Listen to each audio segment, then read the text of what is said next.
Se van a cumplir 50 años de la llegada al trono del rey Juan Carlos. Todo ha cambiado mucho.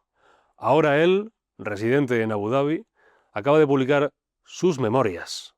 Se llaman Reconciliación, o quizá debería haberlas titulado Reivindicación. Les habla Carlos Padilla. Esto es Contrapoder.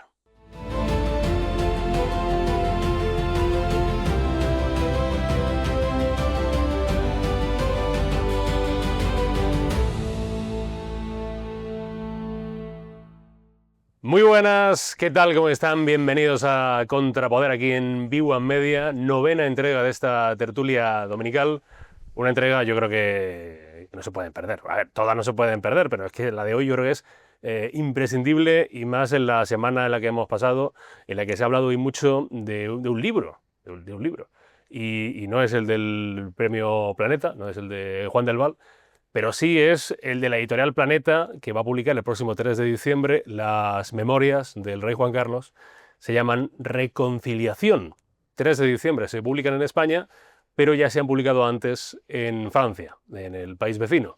Con lo cual ya nos han ido llegando una serie de extractos de las memorias del rey emérito, del que fuera jefe de Estado de este país durante casi 40 años, con lo cual se han ido comentando muchas de esas noticias, muchos de esos extractos, muchas de esas palabras del rey Juan Carlos, y ha vuelto a avivar una polémica que siempre está en nuestro país, especialmente desde que abdicó el rey Juan Carlos, y muchos de los escándalos se han ido conociendo a la opinión pública. Para hablar de todos los escándalos, del legado del rey Juan Carlos, de la situación de la Casa Real, de este libro que todavía no se ha llegado a publicar en nuestro país, pero se va a publicar, tenemos una mesa de colaboradores, de panelistas. No los hay mejores, ¿eh?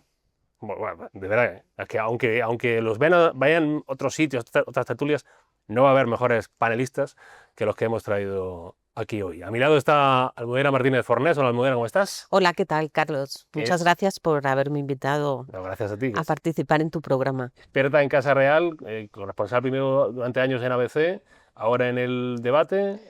Pues desde 2002 he estado cubriendo a la familia real. Así que bodas, abdicaciones, proclamaciones, nacimientos, en fin, muchos acontecimientos. Ya estás casi en séptimo de Borbón o algo por el estilo. Sí, ya estoy en el máster. Licenciada y estoy haciendo un máster. Pero nunca se sabe demasiado, ¿eh? Nunca se sabe demasiado. Está también con nosotros Javier Santamarta del Pozo. Hola, Javier, ¿cómo estás? Muy buenas, Carlos, ¿cómo estamos? Politólogo, escritor.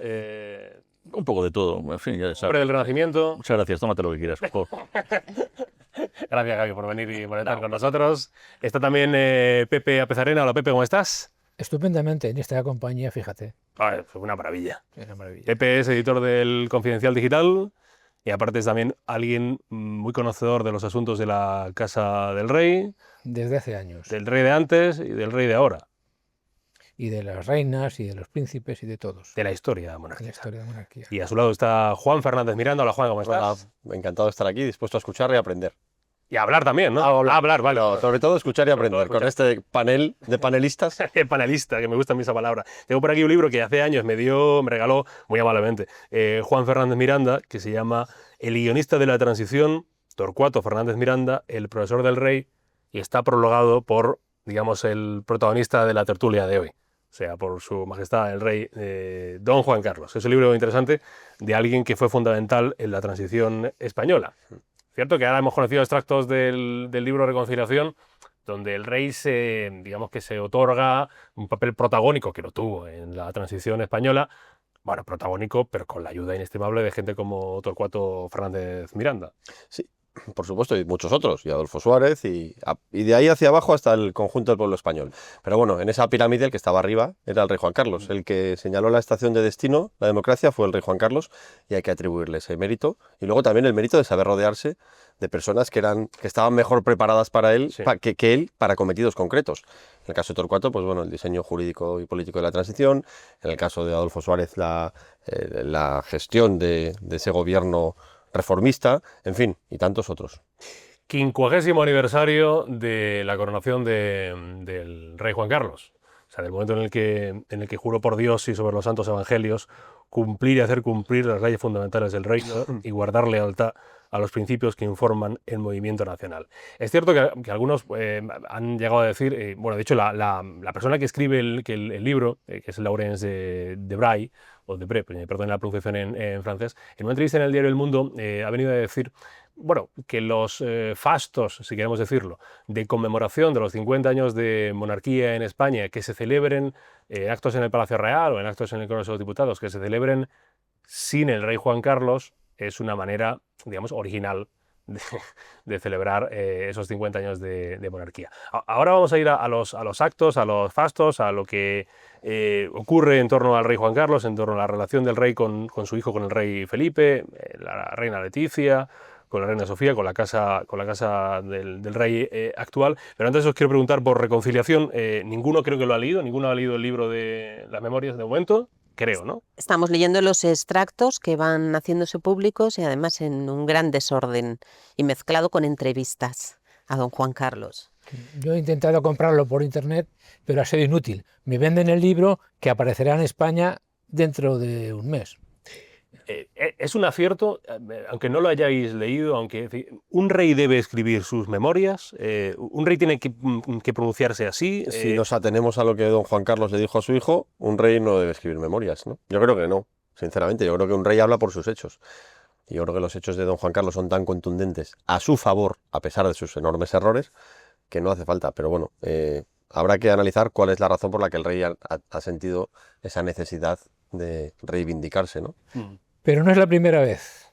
Ya él se dejó escribir un libro de una biografía por Vilallonga, en la cual él hablaba, él daba su opinión, contaba su historia, y por tanto es la segunda vez que él se propone contar su vida. ¿Reconciliación? Pues realmente no, con nadie. Yo creo que no se va a reconciliar, por supuesto, con su hijo, desde luego que no, ni con la historia, por cierto, ni con los españoles, porque estamos recibiendo con gran sorpresa, en mi opinión, las cosas que está diciendo en ese libro. Creo que no va a ayudar nada a arreglar las cosas en la propia familia real, que están en este momento muy tensas. ¿Almudena, Evi? Yo creo que don Juan Carlos es una persona muy contradictoria. Él a veces es encantador y a veces pues es con un carácter demasiado fuerte. Es una persona llena de contradicciones y todo eso se refleja también en este libro. Él tenía la sensación desde hace años de que nadie le defendía porque, bueno, pues han ido publicando una serie de escándalos y es verdad que desde luego la Casa del Rey no ha podido salir en su defensa porque eran unos errores personales en los cuales no se podía meter. No ha habido nadie que le defendiera, él tenía esa sensación y ahora lo que ha querido es, lo que él dice, me han robado la historia, quiero escribirla, ¿no? ¿Qué es lo que pasa? Que al final ha metido en el mismo saco unos logros institucionales que nadie duda, con una serie de reproches familiares, de detalles íntimos, de las alusiones a sus propios deslices extramatrimoniales, que al final se ha hecho ahí un popurrí en el cual su imagen no va a salir mejor parada, sino yo creo que todo lo contrario. Ha intentado defenderse a sí mismo y no lo ha conseguido. Pero eso forma parte también de ese carácter que él tiene tan contradictorio, ¿no? Que dice una cosa, pero luego hace otra que es la contraria. Javi. Hombre, a lo mejor de primera sin dubio pro Rex. Es que nos estamos hablando, parece que estamos aquí hablando del Premio Planeta, que lo estábamos poniendo a todos a parir sin habernos ni leído ni sabíamos de qué iba casi el libro. Entonces, claro, aquí hay unos extractos muy puntuales y que sacados de contexto puede significar cualquier cosa. Estamos hartos de citar frases de Nietzsche, de Dios ha muerto, de Unamuno, de que inventen ellos, y cuando te lees dónde están dichas de esas frases, resulta que ni Unamuno decía que inventen ellos, ni Nietzsche se refería realmente que Dios ha muerto. O sea, hay muchas veces más de lo que hay, puede ser un extracto, que a lo mejor puede ser, que no digo yo que no sea a lo mejor tal y como se nos ha contado, pero a lo mejor también puede ser una estrategia publicitaria. Es que no lo sé, porque claro, resulta muy chocante que parece que efectivamente se ha puesto el foco en que era el único protagonista de la transición. Hombre, es que, ¿cómo va a obviar a Torcuato? Pero es que no sabemos si ha dicho alguien, si ha leído a Torcuato. Pero es que tampoco sabemos si los periodistas o la gente que lo está leyendo ya conoce a Torcuato. porque es que a lo mejor ya no le conoce. No, no. Es que el gran problema que tenemos es que incluso muchas de las cosas que se han dado como un gran scoop, o sea, ya se dijo, vamos, ya les había dicho Juan Carlos I, por ejemplo, la relación con Franco, ya dijo con la BBC hace 40 años como poco. O sea, ella fue contando incluso hasta la anécdota de que cuando se iba fijando, que eso está ahí publicado, digo, cuando se hizo la BBC, que cuando iba detrás de con Franco y esas cosas, como príncipe de España, pues se iba mirando y al final Franco, esta gallegada suya diciendo, exactamente por qué me estás mirando tanto, y dice, no, estoy pendiente, o sea, quiero aprender un poco, voy a ser jefe de Estado. Dice, no, usted olvídese de lo que yo haga o deje de hacer, que usted va a hacer otra cosa. No sé Franco qué estaría pensando, he dejado de pensar, pero es verdad que él tiene una relación con Franco muy extraña, lo mismo que la ha tenido con Don Juan, que imagino que hablaremos de ello, con su padre, con el conde de Barcelona, pero todo esto ya se sabía. Es lo mismo cuando se empezó el gran escándalo de lo de Bárbara Rey.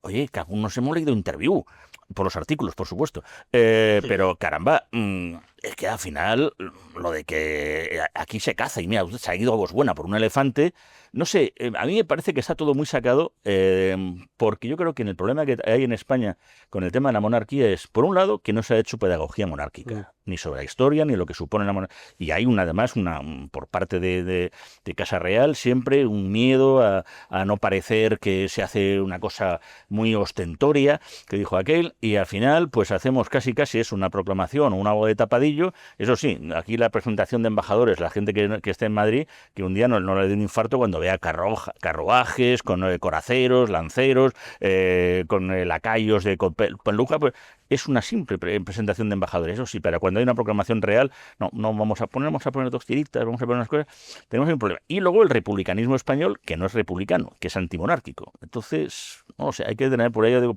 un poco las cosas son con dudas. Sí, pero sin conocer, y ahora ya entráis en el debate, pero sin conocer el fondo del libro, hemos conocido extractos. Yo tengo por aquí la portada del ABC con esto de yo di a los españoles una democracia, es mi herencia. Claro que el yo, bueno, sí, después puede nombrar a Grande Miranda y a Suárez y al pueblo español. Claro, yo creo que esa frase tiene sentido, que al final él es el que hereda el poder absoluto y él es el que... Es que era rey absoluto. El que renuncia al poder absoluto. A ver, y él se está dando un titular, Claro. pero le hemos oído los discursos que ha pronunciado en los 25, 30, 35 años de la Constitución, de su proclamación, en el aniversario de las primeras elecciones libres, y su mensaje siempre ha sido gracias al pueblo español, que es el verdadero protagonista de la transición.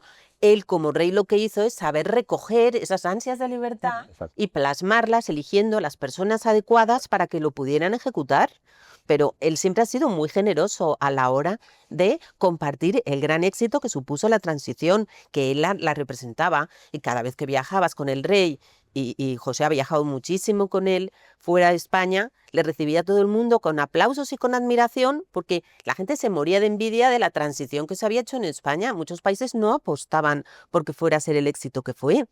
Creían que íbamos a estar otra vez enzarzándonos en otra guerra civil en cuanto Franco se muriera, y resulta que no fue así, ¿no? Sí, el rey Juan Carlos se adjudica con bastante motivo la transición, pero hay que decir que no tenía más remedio, ¿eh?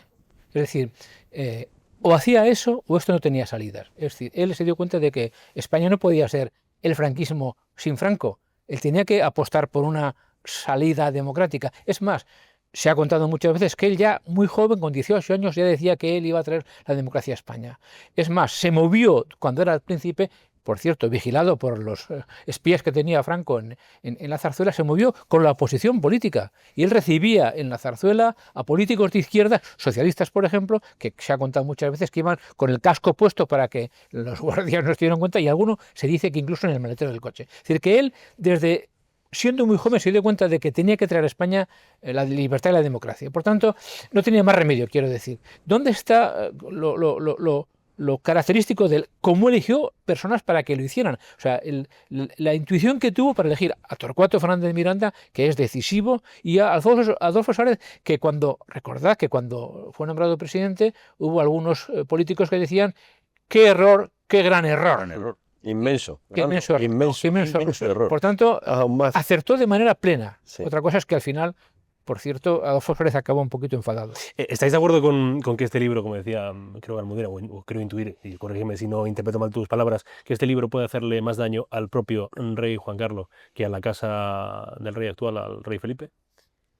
Yo hasta ahora no he oído absolutamente a nadie que haya salido en defensa del libro y de don Juan Carlos, y sé que he oído muchas voces críticas con el libro y sin embargo que defienden a la casa, ¿no? O sea, el libro como poco ha sido inoportuno. Estamos en noviembre, el día 22 se cumplen 50 años de la proclamación.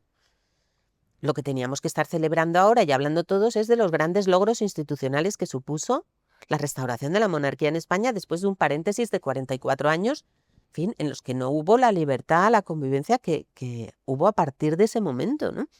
Entonces, en vez de estar hablando de esos grandes logros institucionales, de lo rápido que se hizo en un tiempo récord, la traída de la democracia, las primeras elecciones, en fin, de ese proyecto que tenía que ser una de las páginas más luminosas de nuestra historia reciente, estamos hablando de si el rey don Juan Carlos no tenía una buena relación con su nuera, o si le reprochó a don Felipe que se tuviera que ir de España en un momento muy complicado porque le había cometido unos errores personales.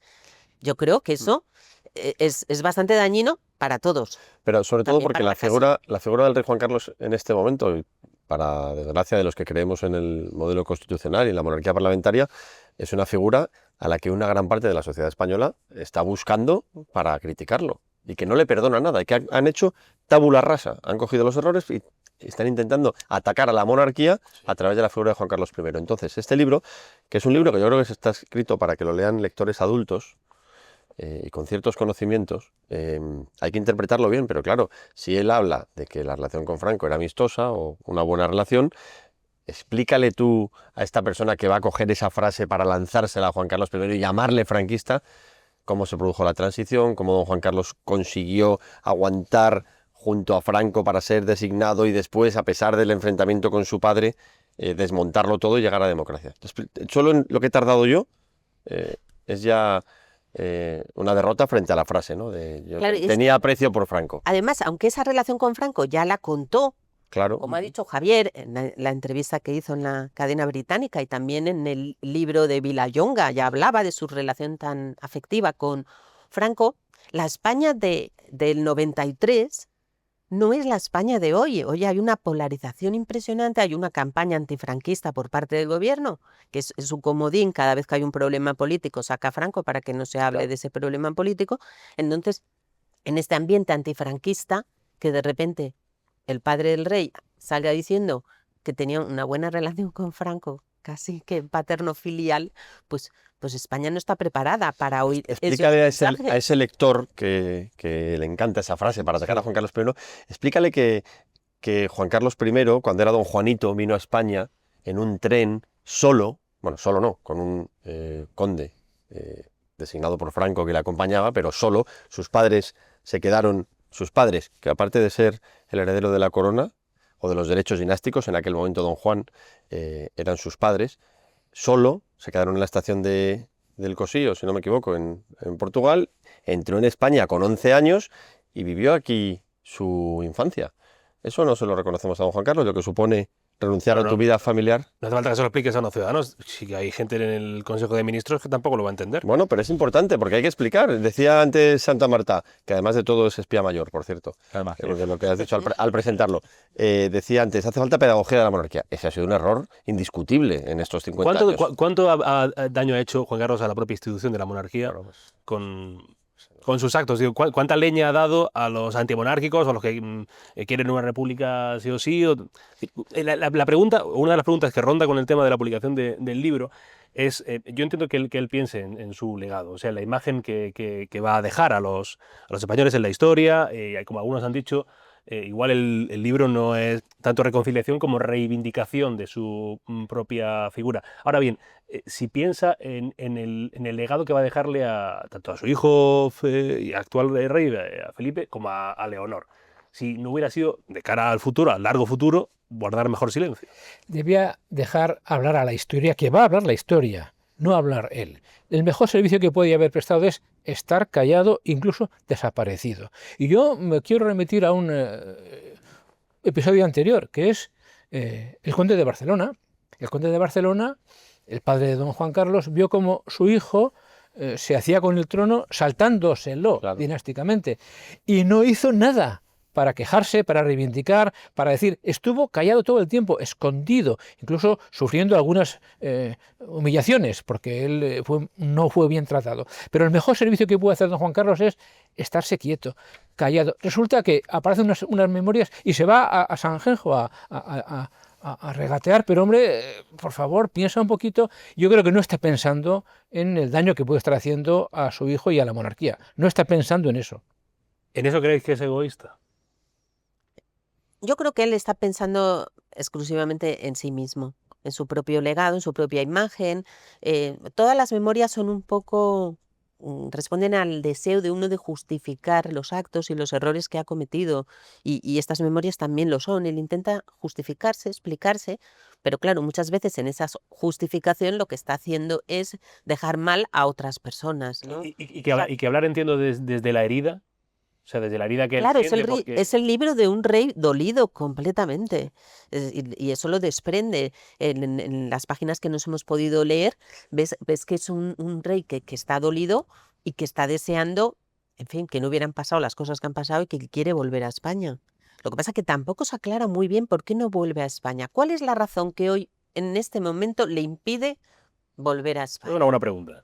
Pero es que no existe la respuesta, o Es por una lo buena menos pregunta. yo que intento informar de este tema y informarme a mí misma, no he conseguido que nadie me respondiera qué es lo que en este momento ¿Impide? impide a don Juan Carlos volver a España.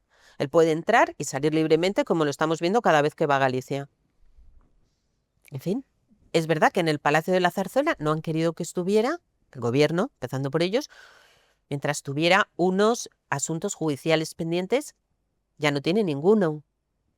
No hay nada. No hay ningún caso judicial pendiente. Don Juan Carlos se mueve en un doble ámbito. Por un lado, decir lo que quiere decir y defenderse, pero por otro lado, no hacer mucho daño a su hijo. Entonces, él no viene a España porque sabe que la vuelta a España, él puede volver mañana y nadie le puede detener. No, está claro. Es decir, Si vuelve es porque le han dicho en Zarzuela que no vuelva. Y en ese tipo de consejos él hace casos. Es un asunto grave, máximo, que es no vengas a España. O sea, pero no es el gobierno, es Zarzuela. Es Zarzuela. Otra cosa es que Zarzuela interprete en muchos casos Los deseos. el mensaje del gobierno, pero Zarzuela está muy pendiente del gobierno. Pero hay que recordar que él, cuando se marcha de España, hay que decirlo claramente, se va porque quiere. Se va porque quiere. Nadie le puso una pistola en el pecho y dijo, márchate de aquí. Se va porque quiere. Y en ese mensaje él dejó una carta a su hijo explicando que se iba, diciendo, no pienso volver a vivir en España, dijo en esa carta. Y cuando vuelva vendré a estancias temporales no institucionales y no residiré en ningún edificio institucional. Por tanto, él se puso a sí mismo unas reglas, por cierto, si es verdad lo que dice el libro, o sea, la escena en que él se marcha y le pregunta a su hijo, papá, ¿a dónde vas? Y no se lo dice, bendito sea Dios. O sea, que don Juan Carlos no dijera a su hijo que se iba a Abu Dhabi, me parece un gesto poco presentable. de todos modos, yo creo que el libro sí perjudica de alguna manera a la corona, a su hijo. Aunque yo creo que Felipe VI, desde su discurso de proclamación, una monarquía renovada para un tiempo nuevo, marca una distancia radical y necesaria con la monarquía anterior, con la corona que había representado Juan Carlos I. Y el día que juró la Constitución la princesa, el rey le dijo a su hija, nadie está por encima de la institución. Y esa frase, pronunciada 10 años después de su proclamación, la había llevado a la práctica en 2 ocasiones, con su padre y con su hermana. Por lo tanto, yo creo que es verdad que esto hace daño en cuanto a que da que hablar para mal de la reina, de la relación con, en fin, de chascarrillos de familia, es verdad, y eso desgasta, pero también la figura de Felipe VI yo la veo enormemente consolidada como una monarquía moderna para un tiempo nuevo. Perdóname, pero doliéndole mucho, ¿eh? O sea, no, por supuesto, esto, claro, o sea, claro. Es el que, rey Felipe VI claro, está sufriendo mucho, claro, porque claro. es su padre. Pero ¿cómo no va a sufrir? Ha preferido ser rey antes que hijo. Y eso es una cosa que desde el punto de vista del país hay que agradecerle. Pero también lo eligió Juan Carlos I respecto a don Juan.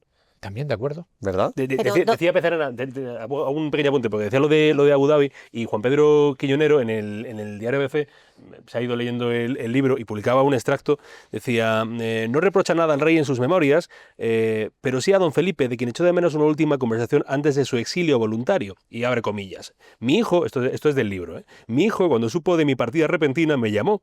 Yo ya estaba en el avión. ¿A dónde vas, jefe? ¿A Londres? Me llaman jefe o patrón. No creo tener un carácter autoritario, pero es cierto que refleja la organización piramidal de la casa y de las familias reales, como muestra de respeto. Mi hijo me llama así, aunque en la intimidad sigue siendo papá. Y dice, no, a Abu Dhabi, le dice, cuídate. Esta fue nuestra última conversación de viva voz antes de muchos meses de silencio y distancia. Perdona, Almudena, por puntualizar lo de Abu Dhabi, porque sí se lo dice, pero de una manera muy, muy raruna. La noticia de que el rey salía de España la dio Almudena. Es una conversación telefónica. Un día bastante frustrante, De agosto. porque nosotros teníamos la información de que don Juan Carlos se había ido del Palacio de la Zarzuela, pero cuando llamamos al Palacio de la Zarzuela Sí. para contrastar la noticia, nos la negaron de esa forma que nos dijeron, si eso fuera verdad, nosotros lo sabríamos. Entonces llamamos varias veces, oye, que es verdad, que no, hombre, que no, que si eso fuera verdad nosotros lo sabríamos. Y era verdad. Pero luego, a juzgar por lo que he ido leyendo en el libro, a lo mejor es que no lo sabían. Lo cual sería tremendo. Entonces ahora tenemos dudas de si de verdad nos estaban engañando, porque claro, Por la conversación del libro. Claro, porque el rey le llama. ¿Dónde vas, jefe? ¿A Londres? El rey llama a su padre, dice, padre, papá, te estás yendo, jefe, te estás yendo. Sí, ¿a dónde? O sea, es verdad que el rey no sabía. Y después de la elección de Abu Dhabi, que por supuesto él es una persona libre para residir donde desee. La imagen no es la mejor, es decir, Abu Dhabi no es Estoril. El Abu No Dhabi es Estoril tampoco. le ofrecía dos circunstancias que no le ofrecía España. Lo primero era la intimidad absoluta, porque Claro. el único periodista que se acercó por allí intentó meterse, que era Alejandro Entrambas acabó en la cárcel y el propio don Juan Carlos le tuvo que sacar de la cárcel. Entonces, en realidad, la intimidad la tenía completamente garantizada. Y luego le ofrece pues unas ventajas fiscales incomparables a las que pueda encontrar en ningún otro país europeo. Y algo más, financiación absoluta por parte del sultán. Claro, invitado. Absolutamente invitado. todo, incluso con los aviones personales, los pone al servicio de don Juan Carlos, que viene en vuelos de aviones de Abu Dhabi, del sultán de Abu Dhabi. Yo os iba también a preguntar una cuestión que yo me interrogaba a mí mismo. Sé que va a dar, y ahora voy contigo, Javi, para que respondas, que te tengo abandonado. Sabemos que va a dar una entrevista en la televisión francesa, bueno, que la ha dado ya, pero que se va a emitir el 26 de noviembre, si mal no tengo entendido, en una France 3, en la televisión pública francesa. No está previsto, de momento, que vaya a dar una entrevista en una televisión española ante un medio español. No sé si también sería una buena manera, ya que él quiere reivindicar su legado, de hacerlo mediante una entrevista con una serie de cuestiones que mucha gente de la sociedad española, yo creo que se puede hacer con respecto al rey Juan Carlos. No sé si sería complementario o mejor que el libro de memoria, Javi. Bueno, sí que lo sería, pero aquí hay que ver, sé que voy a decir chiste muy fácil, pero el elefante en la habitación. Pero es que... me ha gustado el chiste. Sí, en fin, era... No está mal tirado. No está Lo mal tirado. siento, me he sentido santillana viendo el remate, pero es que nos damos cuenta de que el gobierno actual está también jugando a caza mayor. Eso es un tema que también es un vamos a debate tocar que aquí. Entonces, claro, hay una caza mayor y hay, por ejemplo, en esa frase que habéis comentado de parte del libro, dice, ¿a dónde vas, jefe? Me voy a Dhabi, no sé qué, todo el tema, después de meses de silencio y todo. Algo se ha estado haciendo mal con anterioridad. Porque para llegar a eso, es que ha habido efectivamente un distanciamiento previo, un distanciamiento en donde no ha habido nadie que realmente haya estado allí en Casa Real para decir, oye, ¿qué pasa? Vamos a ver cómo se organiza esto, porque esto se ha tenido que organizar de una manera que no es dejar simplemente que el rey, con perdón, mal llamado emérito, el rey Juan Carlos, bueno, el padre, pero desde luego, vamos, puede hacer lo que quiera. Es evidente, pero que hay cosas que no las ha podido hacer, que estaban subyúdice, o que desde luego hay un interés con motivos espurios y políticos para ir no ya incluso contra el rey, sino contra la institución en sí. Y entonces, pero como esto viene ya con anterioridad, porque viene con anterioridad de ese problema de conocer cómo es la monarquía. O sea, aquí estuvimos unos cuantos intentando explicar cuando hubo la proclamación que no hay coronación, intentando explicar el porqué de la no coronación, el que efectivamente derivamos, y por eso la historia, yo soy tan pesado, a lo mejor España es desde hace 3 días, ya sabemos que España no existió desde nada, desde el 78, como decía José Luis Corral, pero con lo cual a lo mejor los fastos se tenían que hacer en el 78. Pero claro, si estamos haciendo las cosas tan mal, que al final no explicamos que efectivamente antes que reyes hubo leyes, que eso nos viene incluso desde el Concilio IV de Toledo, y siento por menos de pedante, pero España es un constructo a lo largo del tiempo para llegar al tipo de monarquía que no es la monarquía británica ni la sueca, es la nuestra, que es muy especial. Y además muy democrática Van la Led, e incluso hasta algo republicana, como también lo llegó a decir hasta Felipe González. Claro, pero si eso no se ha estado haciendo ningún tipo de enseñanza, pues aquí todavía hay gente que dice que es que, claro, yo no soy súbdito. Oiga, es que en España no hay súbditos, es que el pueblo es soberano. De hecho, el rey Juan Carlos tuvo una anécdota con Fidel Castro cuando le enseñó el trono que había ahí de la zona real y ahí en La Habana, diciendo: bueno, majestad, que ya lleva mucho tiempo esperando que se sentara usted. Dice: no, es que el trono es muy pequeño, no quepo. ¿Cómo que no cabe? Dice: no, es que aquí tiene que caber el pueblo español, porque el pueblo español es el que es el soberano. Ese tipo de cosas, ni siquiera ABC, o sea, las ha puesto en valor, las ha puesto de una manera que se digan: anda, qué anécdota más tonta. No es tonta, tiene mucha más retranca de lo que parece. Pero no se ha hecho ese tipo de cosas entonces, de tal manera que nosotros estamos esperando, pues no sabemos si es una monarquía de pinipón, de la de los suecos en bicicleta, de la infanta o la princesa como una niña más. ¿Cómo es una niña más la que va a ser jefe del Estado? Es que incluso se han jugado a esos topicazos que no han ayudado con nada. Entonces, claro, cuando se ha visto esa posibilidad de los errores que se han cometido por unos y por otros, creo, porque esto, ya te digo, viene desde la época del rey Juan Carlos, y luego no se han terminado de arreglar con Felipe VI, e incluso con cosas que ya veremos también, me imagino lo haremos con el famoso Juan III, conde de Barcelona, que está esperando en San Lorenzo del Escorial. Hay cosas que no sé si hay falta de...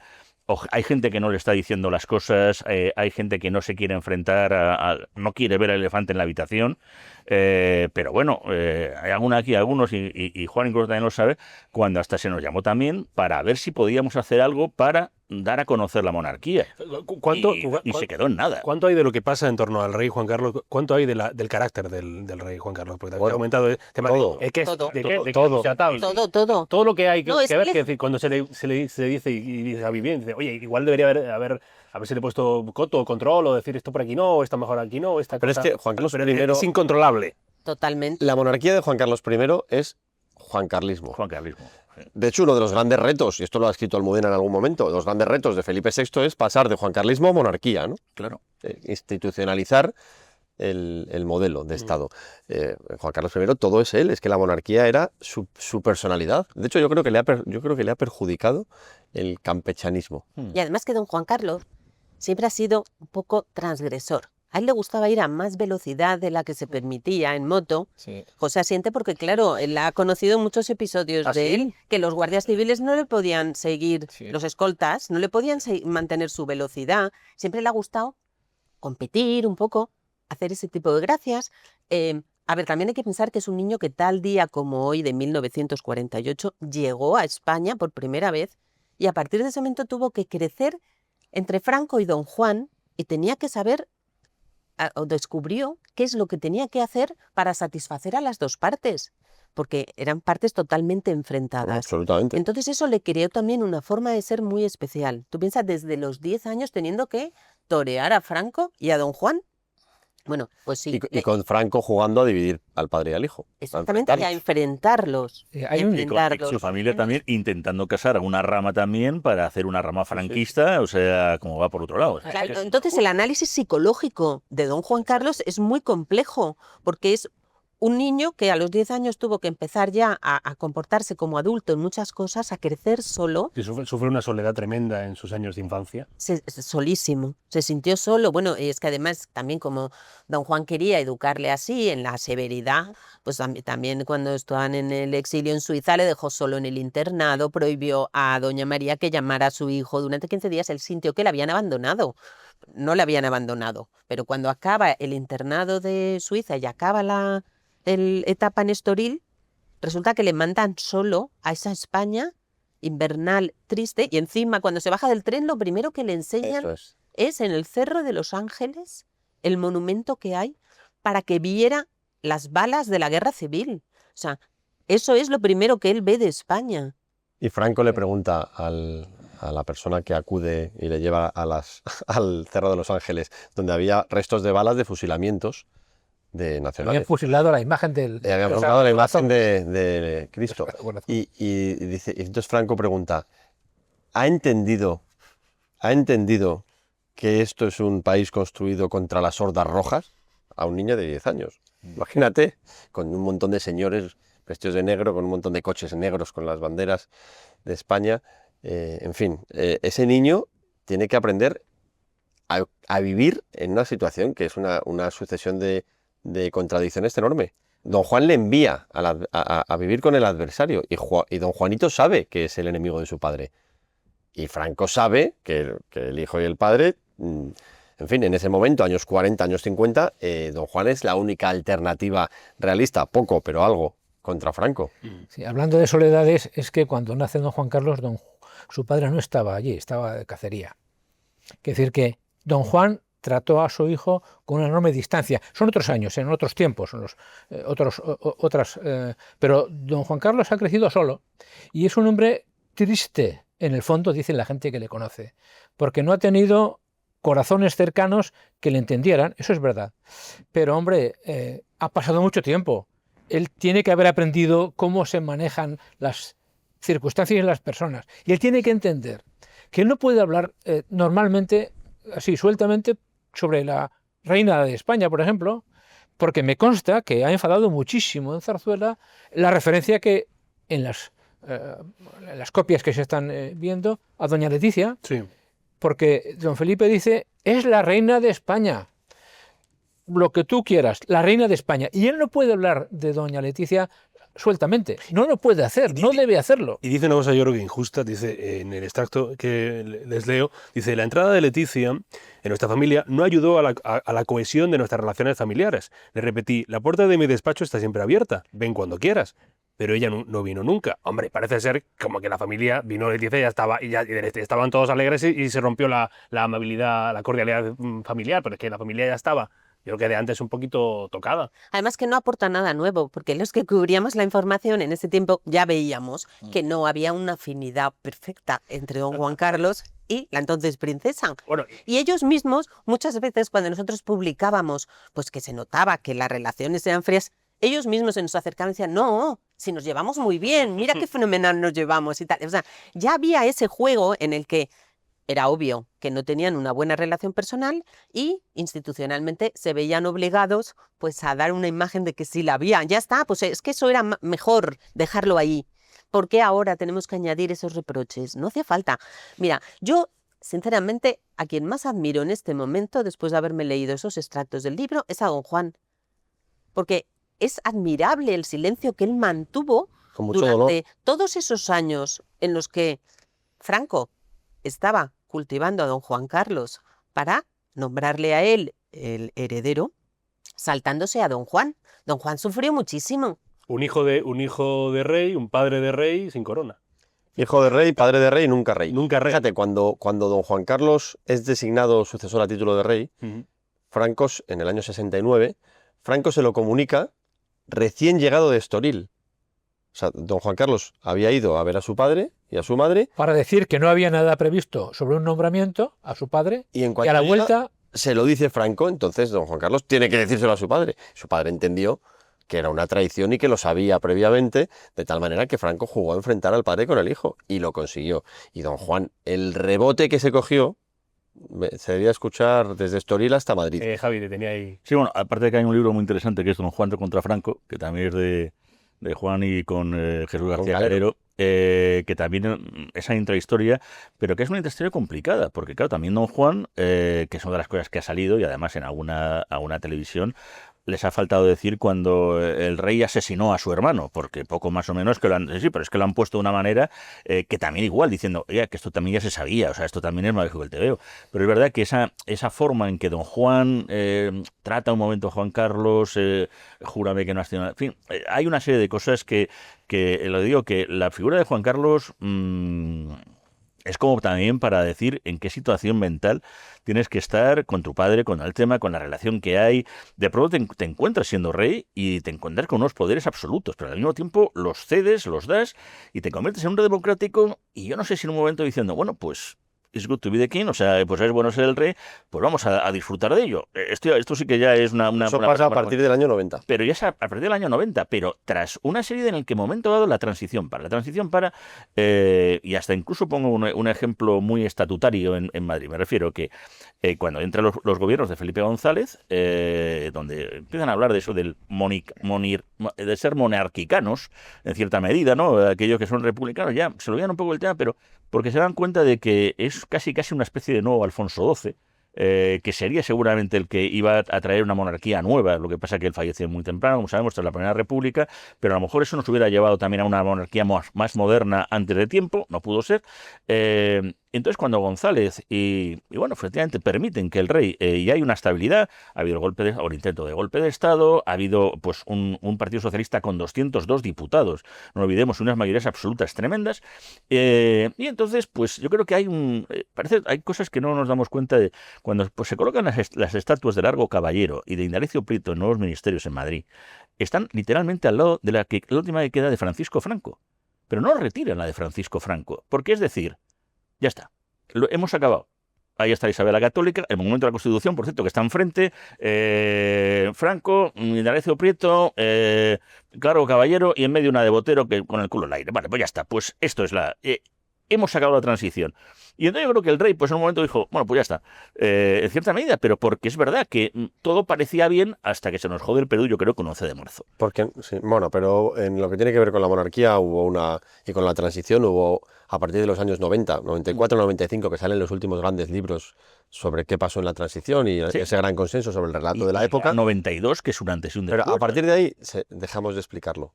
Claro. No. Paramos. Se dio por buena. Y se dio por buena y se permitió todo. Y luego empezaron a aparecer, bueno, por supuesto, en 2008 la Ley de Memoria Histórica de Zapatero, a partir del 2014 un partido político que llegó a tener 71 escaños, que basaba su discurso en el ataque al rey, a la Constitución, a la transición, A todo. Era una... Porque si acababa con eso, acababa con todo. Claro. Es Podemos, evidentemente. Y a partir de ahí hay una generación de españoles, si no dos, que solo escuchan hablar de la transición y del rey para mal, durante años.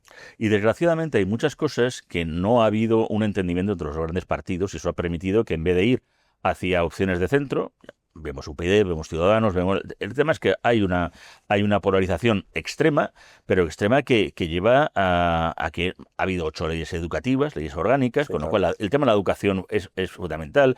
No ha habido una ley electoral que haya unificado aspectos como que efectivamente el Senado no sirve para lo que debía de servir y los partidos que debían de estar en el Senado están decidiendo en el Congreso leyes para todo. Todo eso al final ha acabado influyendo, porque en el fondo, claro, eso es lo que acaba de siendo esa enmienda a la totalidad al régimen del 78. El régimen del 78 es acabar, ¿para qué?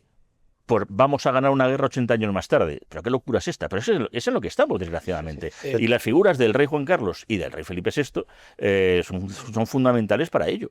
Vamos un momento, si os parece, a la relación del gobierno actual con la monarquía, tanto con la monarquía, me refiero con Felipe VI, con el jefe de Estado, y con el rey Juan Carlos. Bueno, lo decía la autora, o la persona que el rey Juan Carlos ha dictado o ha hablado con ella, con Laurence Debré. Laurence Debré.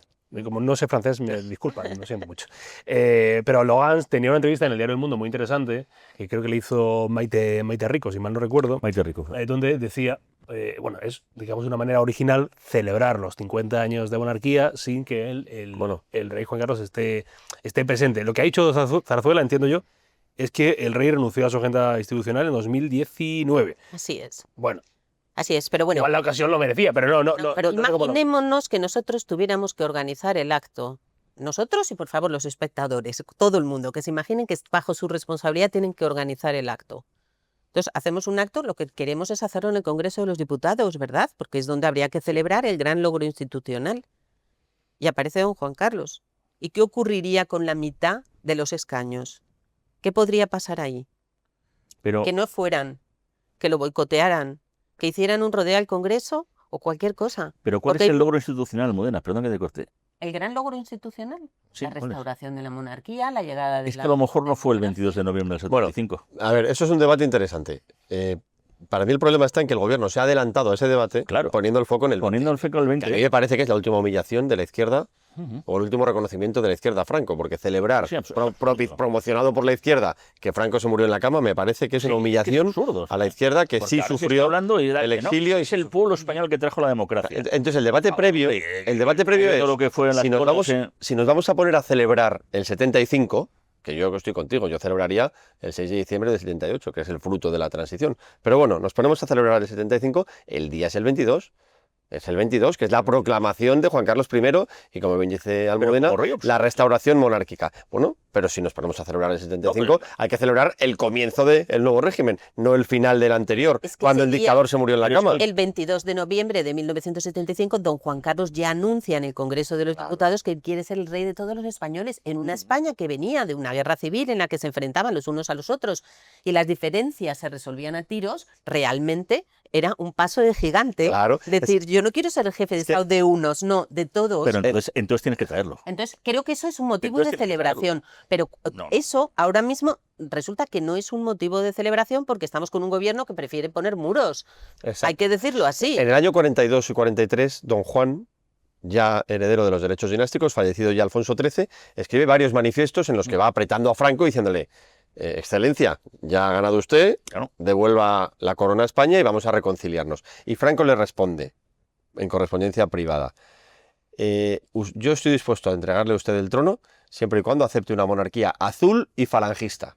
Eso es lo que le dice Franco a don Juan. Y don Juan dice: bajo ningún concepto. Pero son años- Yo tengo que ser el rey de todos los españoles. Claro. Año 42. Y don Juan Carlos hace alusión a eso en el Claro, libro. Él porque dice, ese es el "Mi primer monarquía", antecedente. y Claro. Franco sabía que mi monarquía no podía ser falangista. Claro. Tenía que ser inclusiva, democrática.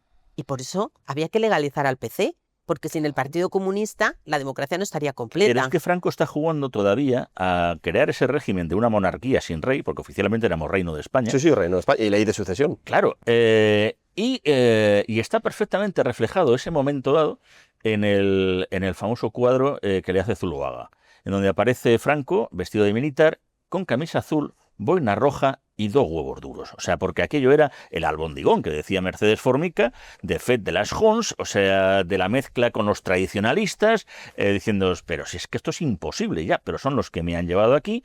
Y Franco, como lo que es sobre todo franquista, es básicamente franquista, claro, pues hace esos años 40, que son de una represión bestial, de una serie de cosas, para crear un régimen que luego en los 50 él mismo se lo empieza a cargar. Y en los 60 se dedica a hacer otra cosa. Sí, sí. Y La ley orgánica del claro, Estado. Franco es franquista y él mismo va cambiando. Bueno, pero todo sí lo es que importante está. decir Claro, que... pero en ese momento, cuando a don Juan le dice, muy buenas, que vengo yo, pues o esto o no hay otra cosa. Pero don Juan de Borbón en el año 48 consigue... Don Juan de Borbón juega 2 jugadas en paralelo. Una, enviar a su hijo a España en el 48, y otra, juntar a todos los antifranquistas, y ahí había desde todos menos el PC, que estaba en el exilio y no quería saber nada, pero sindicalistas, tradicionalistas, por supuesto Gil Robles como líder de la CEDA, de la derecha en la República, el Partido Socialista, y se firmó un gran acuerdo en el que se hablaba de monarquía, se hablaba de democracia. Claro. Al final, y yo creo que esto es importante y enlaza con una idea que ha deslizado antes Almudena, desde don Juan a don Juan Carlos, ahora Felipe VI, y por extensión ya a la princesa que ha jurado, se establece un vínculo entre monarquía y democracia. Y ese vínculo hay que explicárselo a la ciudadanía. Claro. Y es lo que no le hemos explicado a nadie. Que la monarquía y la democracia en España son 2 caras de una misma moneda. Y estamos hablando de a partir de don Juan, no de Alfonso XIII. Alfonso XIII se equivocó. Se equivocó primero yéndose, pero se había equivocado previamente, entregando el poder al dictador, etcétera. Errores importantes. Don Juan es capaz de vincularse con la democracia, la referencia de la monarquía británica. Don Juan Carlos es capaz de aterrizarlo. Don Felipe está siendo capaz de renovarlo. Y los mensajes a su hija, ya heredera, son mensajes de estar profundamente vinculada a la Constitución, sometida a la Constitución, ¿verdad?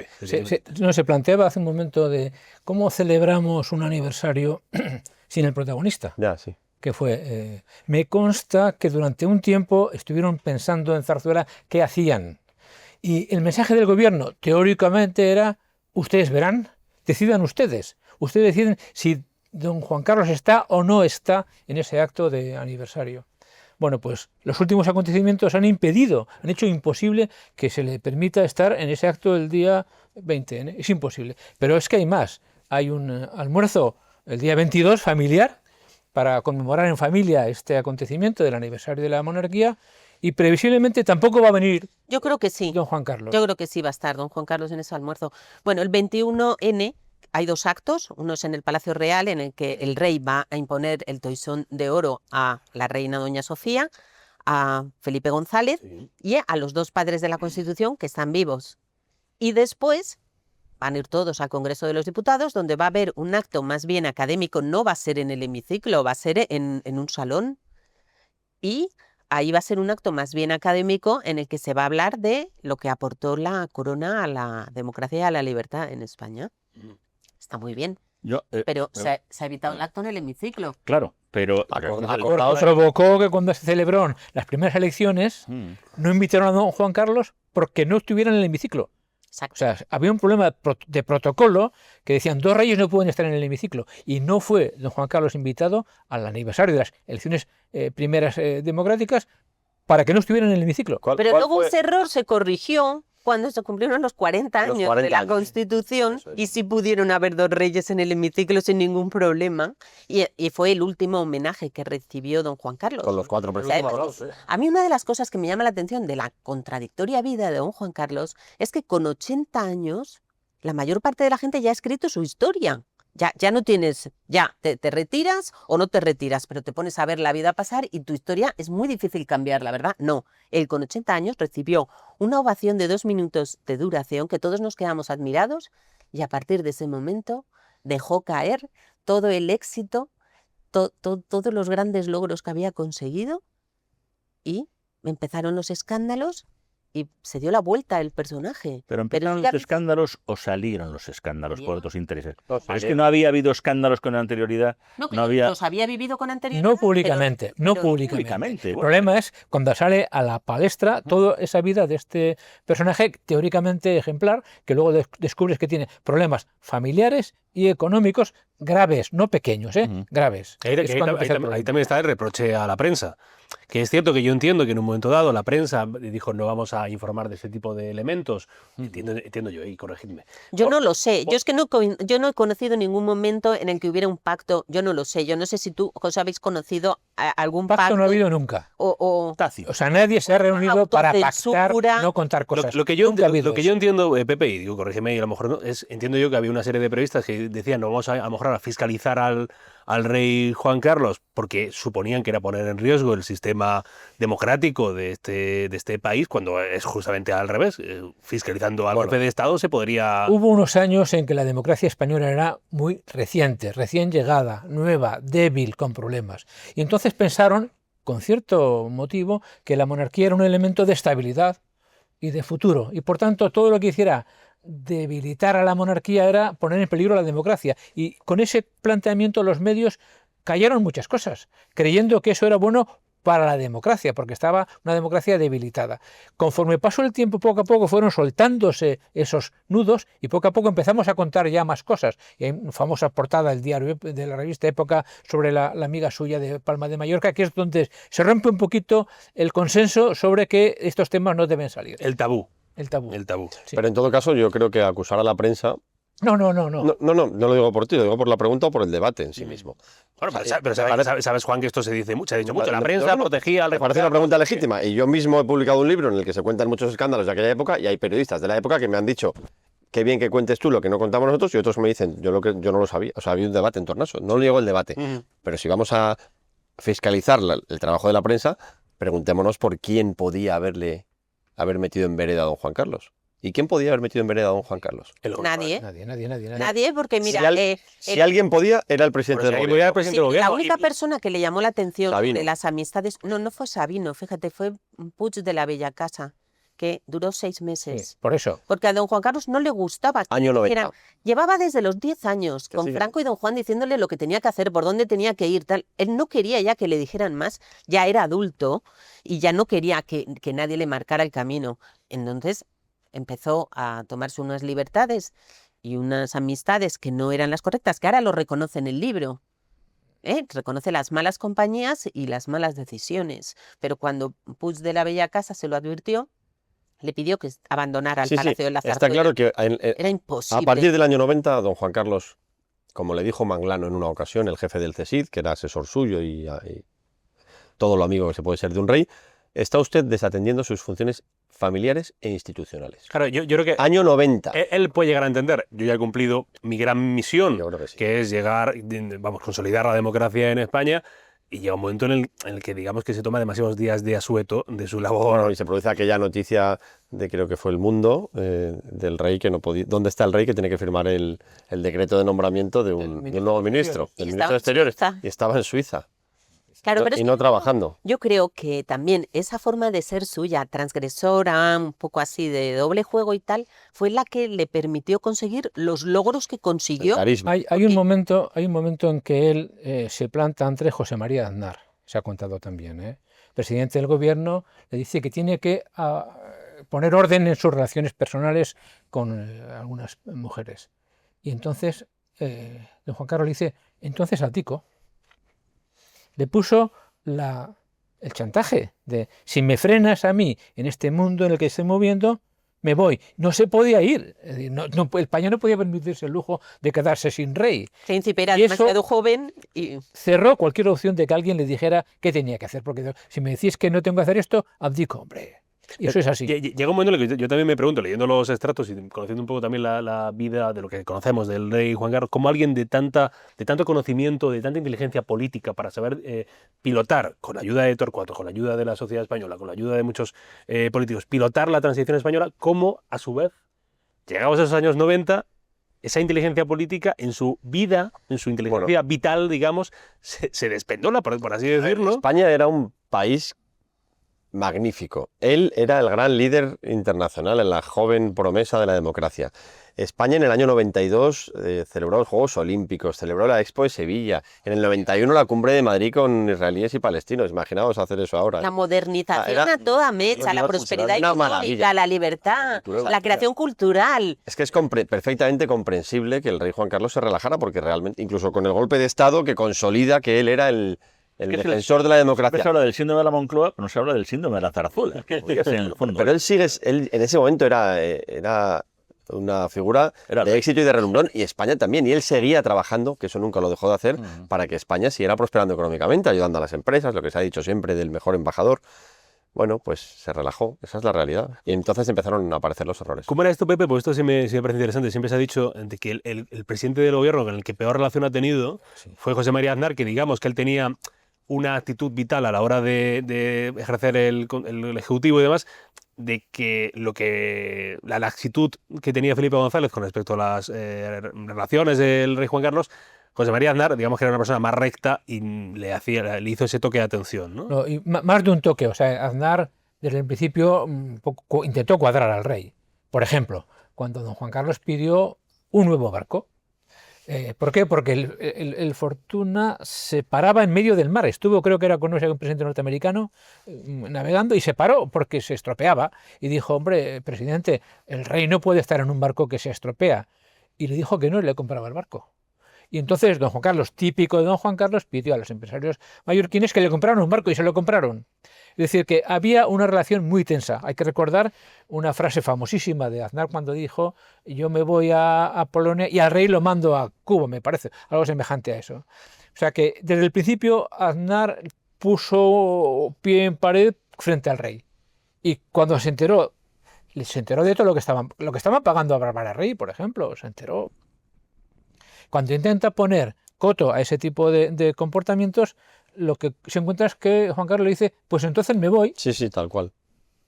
Claro, es que una cosa que también se ha dicho con respecto a las relaciones íntimas del rey Juan Carlos, bueno, es decir, aquí creo que no somos demasiado moralistas, digo que el rey, como el presidente de gobierno, como el ministro de turismo, puede tener relaciones íntimas con quien le dé la gana. Claro, mucha gente se preguntaba es si esas relaciones, y termino, es si nos han costado dinero a nosotros, por ejemplo, con Bárbara Rey, si nos ha costado dinero a los españoles. Claro, pero no solamente eso, es que en aquella España daba igual la vida privada. Ujú. Los amantes de los políticos y de las Aquí. autoridades era cosa de los ingleses, a que ahí sí les Somos puritanos, importaba. no somos puritanos. Pero no. a los españoles nos daba exactamente igual, no había ningún escándalo. Nos sigue dando igual. Claro, pero esta España es muy puritana. O sea, por un lado se habla del poliamor, no sé qué, no sé cuántos, pero luego no es verdad. Es muchísimo más puritana y mucho más exigente. O sea, castiga las infidelidades. Y claro, en el problema de don Juan Carlos es que muchas de sus infidelidades, pues, o sea, todo ha ido aflorando a medida que España se iba haciendo más puritana en ese sentido. Y luego además lo que tú estás diciendo, que también costaban dinero. Claro, Claro. sí, que sí, la cuestión no es que esté con X o con Y, si eso es, para mi gusto es respetable, porque yo no soy, no soy moralista, habrá gente que lo sea y que no le preocupe la vida privada. La cuestión es si nos cuesta dinero que le pongan a alguien un programa en televisión, en una tele autonómica, para que haga un programa de cocina. Pero ¿nos costaba o era de la asignación que tenía el rey? Bueno, No. Esto lo pagó el CSIC. Sí, hombre. Sí. Esto pagó Eso además lo cuentas en el libro. 50 millones de Claro. pesetas en una primera entrega, no, 100 millones de pesetas en una primera entrega y luego durante 10 años 50 millones al año. Y eso se Claro, pero corta. también porque había una historia de chantaje detrás. Claro, había un chantaje detrás. Al final lo que hay siempre son historias de chantaje. El escándalo de Bárbara Rey, desde mi punto de vista, está en el uso de dinero público para callar a Bárbara Rey en un chantaje manifiesto al Estado en su conjunto y además con personas detrás. El problema también está, no es una cuestión moral, es una cuestión de que si el rey tiene que firmar un decreto y no se sabe dónde está porque está con una amante importante en Suiza, hombre, pues es cuando aquella frase de está usted desatendiendo sus funciones familiares e institucionales. O sea, que también todo va muy mezclado, no es una cuestión moral, es una cuestión del deber constitucional del rey. Y después es cierto que inevitablemente en este país, lo decía Almudena, donde aparte la prensa del corazón, pues ahora quizá menos, pero en su momento pues tuvo mucho eco. Pues eso al final la gente lo que a veces más les escandalizaba era el tema de las relaciones, no el tema de que un amigo le pudiera prestar 60 millones en una herencia. Lo decía por otro lado, ¿no? Era un tema más de salseo, de morbo, pero no por un aspecto institucional, en eso de la importancia que es, oiga, esto no se puede pagar con dinero público. No, y puritano también, como decía Almudena. Pero puritano, no, yo creo que en aquel momento no había tanto puritano. En aquel momento no, daba más puritano igual, es era ahora. llegado ahora. O Es sea, ahora cuando el comportamiento que uno tiene en la esfera privada Claro. tiene también trascendencia en la pública. Que eso pues lo hemos visto muchísimo en otras familias reales. Por ejemplo, el caso de Harry. ¿No? El caso de Harry demuestra que lo que hagas en la vida privada tiene unas consecuencias enormes en tu vida institucional. Pero ya, El caso del príncipe Andrés pues está fíjate, clarísimo, ¿no? Fíjate, sí. Pero incluso no hay que delinquir. Simplemente con tener un comportamiento poco ético ya te pasa factura. por lo que se sabe, no menciona el nombre de Bárbara Rey, creo. En su, No lo menciona y está muy triste. no lo menciona y está muy triste. A ella le habría encantado. Sí se menciona, tengo entendido, el nombre de Corinala. No, tampoco, Tampoco se pero se menciona. entiende que se habla de ella. Se entiende entonces que lo que él dice es que lamenta amargamente haber tenido una relación con esta señora. Sí. Que en ese momento, bueno, vosotros lo sabéis mejor, no sé si es que el rey llega a perder la cabeza por amor. Sí, él se enamora como un O sea, adolescente, que ese es el es como un problema. chiquillo de 18 años enamorado locamente. Claro, pero eso lo estábamos viendo nosotros entonces, que el rey se había enamorado como un adolescente y claro que su entorno se lo decía y sus colaboradores se lo advertían. Ojo, que esta señora es una profesional de eso. No lo quiero decir porque es que tiene un equipo de abogados que te complican muchísimo la vida. De hecho, creo que por eso no la menciona. Probablemente. Bueno, que A lo mejor le Probablemente. con decir que es una profesional ha quedado claro. Pero exactamente, ojo que esta es una profesional y tal. Y da igual, estaba locamente enamorado, cegado Pero y no quiso escuchar a nadie. Pero con un añadido, ¿eh? ¿Qué pinta esa señora dentro del recinto de la Zarzuela? O sea, donde yo veo una pérdida de sentido común fuerte por don Juan Carlos es no solamente que tenga esa relación, sino que la mete en el recinto de la Zarzuela, protegida por los servicios de seguridad, hacen una casa allí, y vive allí con su hijo y va, por cierto, a cocinar, a hacer una paella, pero ¿por qué la mete en la Zarzuela? Yo creo que hay un paso ahí en el que él no mide que no puede hacer algunas cosas, no puede hacer todo. Nada, pues eso es lo que forma parte de esa personalidad que tiene él, que le gusta transgredir y dar un paso más y cruzar las líneas rojas. Y también llevan los viajes oficiales. Nosotros hemos ido en viajes a Arabia Saudí y cuando la veíamos decíamos, ¿quién será esa señora rubia? Porque es que, claro, cantaba mucho en un país como Arabia Saudí donde todo el mundo es más bien moreno, ¿no? Entonces, de repente, una señora con navalla y rubia. No sabíamos quién era, una empresaria, tal. ¿Vosotros como Periodistas. estabais empezando a sospechar algo o no? No, en Era aquel, una en señora aquel que estaba viaje ahí. no. Veíamos pues una empresaria más. A ver, eran viajes en los que hasta la ministra Ana Pastor se ponía la valla. Era bastante normal que las empresarias también se pusieran la valla para estar Periodistas allí. y las Y las periodistas, claro. Es que no, si no, no podía salir del hotel. Pues es interesante lo de Corina como persona, creo que es fundamental en sus relaciones íntimas, porque es la persona que más, por la que más siente el corazón herido después. Dice, por lo que dicen los recortes, que don Juan Carlos se plantea si se explicó bien si fue una buena expresión cuando salió a decir lo siento, me he equivocado, no lo haré más. Y me parece que un pequeño reproche, me pareció entender un pequeño reproche a las personas que le animaron a hacer eso, que le hicieron un enorme favor, que es Rafael Espotorno y el jefe de prensa de la Zarzuela, me lo han contado algunos de ellos, que le presentaron esos días a don Juan Carlos en el hospital montones de críticas, artículos critiquísimos, poniéndole verde, y se asustó. Se asustaron a don Juan Carlos poniéndole encima de la cama la revolución que se había provocado en España con el asunto de Botswana. Y se asustó. ¿Qué pasó en Botswana? Porque también se dice que el rey es, digamos, elegante en la forma de referirse a este suceso, que, digamos, es un suceso culmen antes de la abdicación. Una metedura de pata impresionante. O sea, había dicho días antes, me preocupa mucho la situación económica de España. Vale, y te vas a un viaje lujoso, con todo pagado a Botswana. Segundo, el tema animalista. O sea, ¿cómo puedes matar a un elefante? Pero, esa foto no corresponde a ese ya viaje. Lo sé. La foto es muy anterior. Pero en la sociedad española matar elefantes, de verdad, no... Sobre todo elefantes, porque matar es cazar, pero elefantes... Sí, es como el símbolo de la libertad. Y Puedes luego, matar un ciervo, pero... con esa señora, que es un error. Alguna gente ha dicho que era un viaje de despedida, ¿eh? Yo he oído a algunos decir que don Juan Carlos estaba despidiendo, que era, por así decirlo, el último viaje, lo que sea. Le salió mal, se partió la cadera, le trajeron en un avión medicalizado, un horror. Entonces le explicaron a don Juan Carlos que eso estaba siendo un escandalazo en España entera y se asustó. Y por eso salió a decir eso de lo siento mucho, no lo haré más. Yo me acuerdo que ese día políticos que siempre habían apoyado a don Juan Carlos, como Peces Barba, por ejemplo, empezó a despotricar contra él.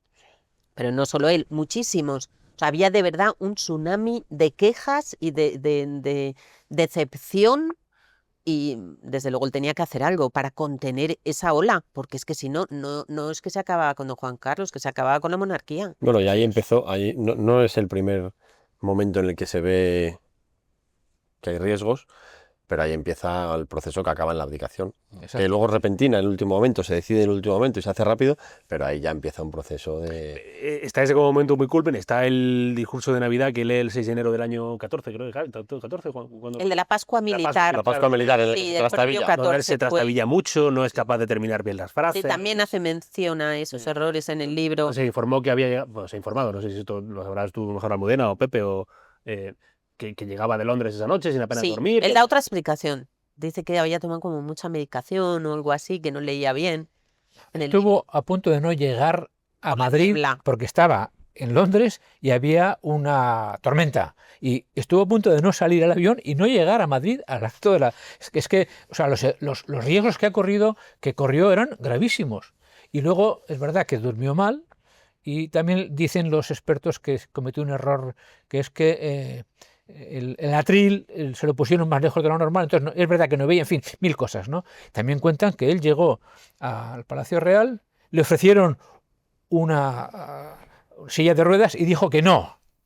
Él siempre se ha resistido a que le vieran en silla de ruedas, porque es un hombre que valora mucho su presencia, ¿no? Por eso incluso no se ve con gafas. Y menos Entonces, con el uniforme militar como llevaba ese día. Entonces quiso ir andando, Con lo cual llegó agotado, no leía bien, no había dormido. Fue un horror lo que pasó aquel día. Ahí empezó todo. Yo estuve ahí y había una tensión enorme en los minutos previos a que llegara don Juan Carlos. Lo notabas ahí. Bueno, alguna persona se mareó y todo. Había en extrema... Y cuando empieza a leer y veis que no... Yo solamente miraba al príncipe o el rey, la sangre fría que él tenía, porque yo pensaba, si no va a poder seguir leyendo, está claro que lo va a tener que terminar el príncipe, ¿no? Al final sería lo mejor. Y el príncipe con una serenidad y una contención que era admirable. Ha salido la madre, ya se sabe. Eso se dice, en carácter. Quería mencionar el tema de la reina Sofía, porque si hablamos de alguien, entiendo yo, muy silente a la hora de pronunciarse con respecto a temas que todos llegamos a conocer, pues eso, las relaciones extramatrimoniales del rey Juan Carlos. Ella siempre se ha mantenido muy, totalmente silencio, o sea, no ha dado ni un titular. Si hablamos de lealtad, entiendo yo, a la Casa Real y a la corona y a su hijo, claro, comparar los niveles del rey Juan Carlos con los de la reina Sofía, pues hay una distancia importante, entiendo yo, ¿no, Almudena? Totalmente. Lo que resta en ese terreno, don Juan Carlos, lo suma doña Sofía. Que nunca Doña ha dado, Sofía- nunca ha dado un titular negativo. A ver, ella siempre ha estado en su sitio y además lo ha estado porque está totalmente dedicada a la corona y durante casi toda su vida su objetivo era ver a su hijo Exacto. proclamado rey. Y ahora, pues lo que quiere es ver a su nieta, o por lo menos que su nieta tenga el camino fácil para que en su día sea proclamada reina. ¿Cómo veis la figura de la reina Sofía? No, yo creo que la reina Sofía, mira, en los premios Princesa de Asturias, cuando aparece, el aplauso es emocionante, ¿verdad? Cuando aparece siempre en la tribuna. Yo creo que la reina Sofía, efectivamente, todo lo que resta a don Juan Carlos en estos últimos años lo suma ella, y hay que reconocerle una función institucional impecable durante tantos años, 50 años, y algo más. Yo creo que la reina Sofía tenía una misión, que era su hijo. La educación de su hijo, la preparación de su hijo, el camino para su hijo, y yo creo que la mejor prueba del éxito de la reina Sofía es el magnífico rey que tenemos en este momento. Y por mencionar, dime, Pepe. No, sí, muchas veces algunas personas preguntaban cómo ha aguantado tanto doña Sofía, tanto tiempo. He oído contar a Sabino Fernández Campos decir que le preguntaba de vez en cuando la reina, Sabino, ¿dónde está el rey? Sí. Sabino, ¿dónde está el rey? Señora, no lo sé. ¿Cómo lo vas a saber? Sí, es que no lo sé. Pero tiene que tener seguridad y la seguridad de saber dónde está. Y no le podía decir que estaba en Suiza, por ejemplo, ¿no? ¿Cómo ha aguantado tanto esa mujer? Porque se daba cuenta de que su misión era conseguir que en esa familia las cosas se hicieran bien y su hijo, Felipe, fuera un buen rey, por cierto, muy bien preparado, muy bien enseñado, muy bien educado, y ella no hizo nada que pudiera perjudicar a su hijo, cosa que no está ocurriendo con don Juan Carlos, que es donde veo yo la gran falla de don Juan Carlos. No está ayudando nada a su hijo. Y luego creo que hay otra cosa de la reina Sofía que suma, y es su forma de entender la monarquía, que es la forma de servicio, de entrega a los demás, ¿no? Y ella está haciéndolo ahora además en terrenos muy sencillos, muy humildes. El pasado viernes, por ejemplo, estuvo de voluntaria en Carrefour recogiendo alimentos para la gran operación que se ha hecho este fin de semana de los bancos de alimentos. La hemos visto en las orillas del río Manzanares recogiendo la basura con la campaña esta de Ecoembes para no contaminar la naturaleza. En fin, siempre está haciendo algo de entrega a los demás, ¿no? Loable, sí. Llamando la atención, poniendo el foco en los problemas. Y yo creo que eso también, pues cuando lo has estado haciendo durante 50 años, porque no solamente cumplimos 50 años de la proclamación de don Juan Carlos, también doña Sofía cumple 50 años como reina. Algo más, en pleno problema familiar con don Juan Carlos, nunca se le vio un gesto negativo hacia su marido, nunca. Nunca, siempre estaba a su lado, estaba dispuesta a ir a todos los actos, a sonreír, a presentarse, no hizo ninguna desplante. Sí, como hemos visto con Melania Trump y Donald Trump, que le quita la mano, que le no sé qué, le hace un gesto. Nunca ha habido... Guardó la compostura de manera que no trascendía nada exteriormente de lo que estaba viviendo familiarmente. Y lo hemos mencionado antes, pero por añadir y ya vamos a otro capítulo, el tema de la reina Leticia y de la mala relación que tienen ambos con el rey Juan Carlos. Yo tengo la sensación de que si preguntas ahora mismo a la sociedad española a quién valora más, bueno, por supuesto, indudablemente los méritos del rey Juan Carlos están ahí, ¿no? pero especialmente entre las capas más jóvenes de la sociedad, la reina Leticia ha ganado muchísimos puntos en estos últimos años por su manera de comportarse. Yo creo que sí, que desde que ella también coincidió con el relevo en la corona, que ella empezó a sentirse muchísimo más relajada desde que es reina. Hay un momento en Leticia, en Doña Leticia, que podemos resumir en cuando es princesa, que en el que ella tiene que empaparse de la monarquía, tiene que aprender a ser reina. Y eso le lleva a dificultades y mucho rechazo desde los sectores más monárquicos y más tradicionales. Y ella se empapa y aprende. Pero hay una segunda etapa, que yo creo que es la del reinado, en la que es la monarquía la que se empapa de Leticia. Y Leticia empieza a trasladar a la monarquía algunos valores que tienen mucho que ver con lo que don Felipe ha querido construir y que al final acerca mucho la institución a sectores no necesariamente monárquicos. Es decir, al final doña Leticia se ha convertido en un valor, en un activo. La monarquía ahora mismo tiene 3 activos impresionantes, que son el rey, la reina y la princesa. Y si queremos podemos añadir a la infanta también. Eso es una fortuna absoluta para la institución. Ha habido un cambio evidente en doña Leticia. De princesa lo pasó muy mal. Claro. En la zarzuela lo pasó muy mal. ¿Por qué? Porque era la última del escalafón, era la última, era la que acaba de llegar y por tanto se sintió poco encajada y lo pasó mal cuando vio los escándalos que ella empezó a entender que estaban pasando, le pareció una cosa inadmisible, ¿no? Pero ¿qué ha pasado? Que ahora, y sufrió mucho con persecuciones auténticas por algunas personas, publicando cosas constantemente críticas con ella, constantemente. Ha habido una enorme persecución de la princesa Leticia. Persecución, no le perdonaban nada, tal. Y ella estaba tensa, lógicamente. ¿Qué ha pasado? Que ahora ella es la reina, amigo mío. Y ella se siente de otra manera. Y esas críticas que vimos en el pasado han desaparecido. O porque ya se han convencido los que las hacían de que no había motivo, o porque dicen, hombre, ahora que es la reina. Lo cierto es que ella está muy en su sitio, muy aplomada. Y se le ve cómoda. Y se le ve que sonríe más que antes. Una de las cosas que le decía Felipe antes, le decía, tienes que sonreír más. Bueno, pues ahora, fijémonos un poquito, sonríe mucho, se acerca a la gente le aplaude, le dice piropos. Es un cambio absoluto. Y no es por nada, ya lo digo contigo, Javi, no es por nada, pero yo, el rey Felipe habla muy bien, la princesa de Asturias está empezando a hablar en público y habla también muy bien, pero de verdad, lo de la reina Leticia... La capacidad de comunicación de la reina. La capacidad de comunicación de la reina Leticia leyendo un discurso, por supuesto, viene de casa, o sea, viene de que bueno, ella... es una periodista y eso le da ventaja. Periodista, tuvo familia periodista. Pero ha seguido formándose, ¿eh? Pero ha seguido formándose. Yo creo que ahora es una comunicación 360 la de la reina, que va mucho más allá de la presentadora de televisión. O sea, es un control de la voz, de la dicción, de la respiración, que da gusto escuchar. Y luego la reina hay una cuestión que dicen los que están cerca, que es que se sabe los temas. Es que la reina prepara los temas muy a fondo, igual que el rey, cuando van de viaje a determinados países. No es un dossier en la maleta sobre un país que visitas, es que se lo estudian.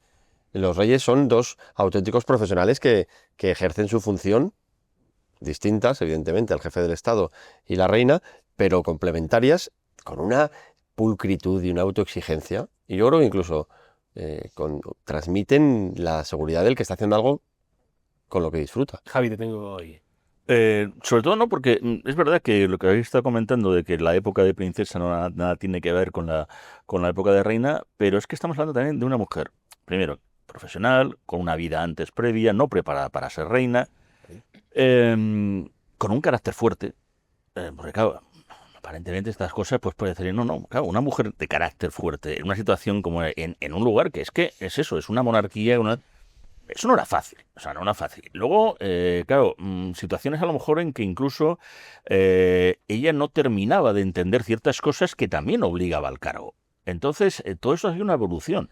Pero pues, también ella ha cometido a lo mejor ciertos errores, pero es que eran lógicos porque es que estamos hablando de una mujer que era divorciada, con una situación completamente diferente, con una familia que no tenía nada que ver y con las... En fin, de padres también divorciados, pero eso también... También periodista, que son... Periodistas, Juan Carlos, yo creo que le gustaba mucho, ¿no? Por si a lo mejor de claro, había toda una serie de cosas que ha influido, e incluso es verdad, a quien más le gusta la reina Leticia, normalmente es a los que no son monárquicos. Pero de alguna manera se hacen monárquicos gracias a ella. No lo tengo tan claro. Yo creo que porque yo creo que es jugar un poco a la cuña de decir, no, si es que es verdad, si quien vale es ella, porque él no es. Pero yo creo que hay un antes y un después y esto se hace muy poco. A ver, no tenemos por ahí la foto en el archivo. la foto de ella llena de barro en Paiporta. Paiporta, 3 de noviembre. ese yo creo que es el momento dado en que la reina Leticia se convierte literalmente en la reina, con Totalmente. mayúscula. Ese es el momento. Bueno, es que la imagen de los reyes no, en es que- Paiporta, la imagen, Eso no se la olvidarán. foto, y yo de verdad que la tengo además, potencia visual de ella llena de barro y detrás lágrimas el escolta sangrando, pero sangrando, o sea, chorro, o sea, pero al mismo tiempo sereno, todo el tema, la expresión. Ahí es donde el que no se ha hecho leticista, o sea, aparte que es verdad, y Juan, además es que lo que se lo prepara, yo coincidí pues en lo del centenario de la Cuesta de Moyano, e iba parando a cada uno, le sabía lo que le iba a decir, y éramos unos cuantos, ¿eh? O sea, había que aprenderse la tontería de cada uno de decirle que... ¿Y a ti qué te dijo? No lo voy a decir. No, conmigo lo tenía fácil, porque estaba recién escayola con el brazo roto y esas cosas, entonces, pero lo sabía. Y sabía todo el tema y sabía, o sea, que se había preparado a unos niveles que me pareció de una profesionalidad muy buena, ¿no? Y que efectivamente además está muy siguiendo y sigue los medios, o sea, sigue escuchando la radio, o sea, no está al margen del clipping de prensa que les llega por la mañana, no, ella tiene ese aspecto de saber escuchar y qué emisoras y qué... Igual acaban viendo esta tertulia. No, es que la va a ver. ¿La va a ver? Pues Pues eso ya te lo digo yo. Pero que esa realidad puede ser mejor, peor, de una profesional que se va haciendo y al final, oye, todo el mundo maduramos. No es lo mismo cuando empiezas en un programa o cuando empiezas en un periódico, tus primeros artículos ahora mismo los matarías y tal. Pero lo de la Dana, esa imagen de 3 de noviembre... Pero eso no pasa por casualidad.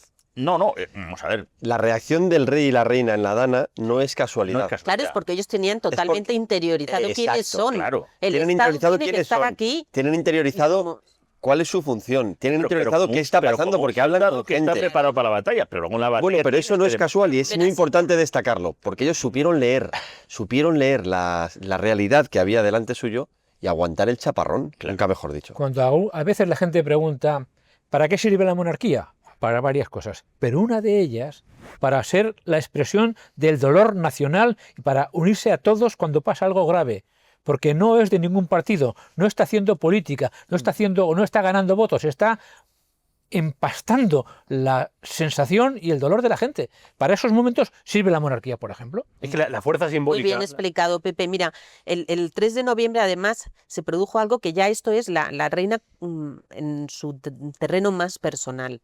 Los escoltas estaban intentando llevársela al coche, Ujú. porque claro, las latas Sí, y las piedras, igual que le habían dado al escolta, le podían dar a la reina en un momento. Entonces se la intentaban llevar al coche, pero cuando ella veía que se la estaban llevando, pero un momento, paraba, ¿dónde está el rey? Ah, no, pues yo me vuelvo con él, no le pienso dejar solo. O sea, su actitud era de implicación absoluta y de estar con el rey en las circunstancias que fueran. Claro, que yo en ese momento yo no critico a Pedro Sánchez. Yo si los escoltas de Pedro Sánchez tuvieron a bien llevárselo, bueno, pues él es... ¿Sabes cuál es la diferencia? Pero los reyes les dijeron lo mismo. No te hacía tibio. No, Los reyes y los reyes se ¿sabes lo quedaron. que pasa? Que el rey tiene el mando supremo de las Fuerzas Armadas, también de sus escoltas. Están sometidos a sus órdenes. Entonces, a nadie, al jefe de seguridad de Zarzuela, no se le ocurre coger al rey y conducirle inmediatamente. Le puede decir, señor, tenemos que desalojar. Y el rey le dice, no, hay que quedarse aquí. Entonces, ¿qué es lo que hizo el jefe de seguridad y todos sus hombres? Se pusieron al lado del rey, se pegaron, se les ve en todas las fotos, diciendo, pues nosotros nos quedamos aquí protegiendo a nuestro rey, pero desde luego no vamos a insistir en que se tiene que ir, porque este es el sitio del rey, lo entendían, lo sabían. También tiene que ver con el carácter de la gente, yo creo. También hay cierto carácter. O sea, Bueno, es que están formados el para rey ahí eso. tuvo el temple de... No, sí, de- No, pero es que eso es de primero de monarquía. Mira, él lo ha visto en sus antepasados. Alfonso XII sufrieron atentados. Don Juan Carlos, frustrados, sufrió también atentados. Entonces ellos saben que va incluido en el sueldo del rey estar expuesto a ese tipo de situaciones. Y ellos sabían más que se allá, exponían a Almudena, eso. perdón, es la implicación desde el primer momento, y eso yo no sé cómo los monárquicos y los medios más monárquicos no le han sabido dar más valor. Desde el primer momento dado, y pese al enfrentamiento eso que supuso con el presidente del gobierno, ¿qué es lo que hace el rey? Mandar a las tropas que están bajo su cargo, que son efectivamente la Guardia Real, la Guardia Civil y Jandes de Seguridad, y los manda antes de que la propia ministra de Defensa haga algo. eso es un gesto que es un gesto real que a mucha gente todavía sigue sin saber. Aquí tengo la paralizó. aquí tengo la noticia. El rey ya mandó a Valencia desde el tercer día de la Dana a 243 efectivos de su escolta y guardia real. No, pero es que los mandó antes. Lo que pasa es que Defensa los paralizó y solo pudieron ir el tercero. Que eso también hay que explicarlo. La orden la dan. Nosotros recibimos un mensaje de Zarzuela diciendo ya están listos los primeros 50 con los vehículos equipados. Saldrán en media hora. A la media hora recibimos otro mensaje diciendo no. Defensa ha paralizado la salida de los efectivos.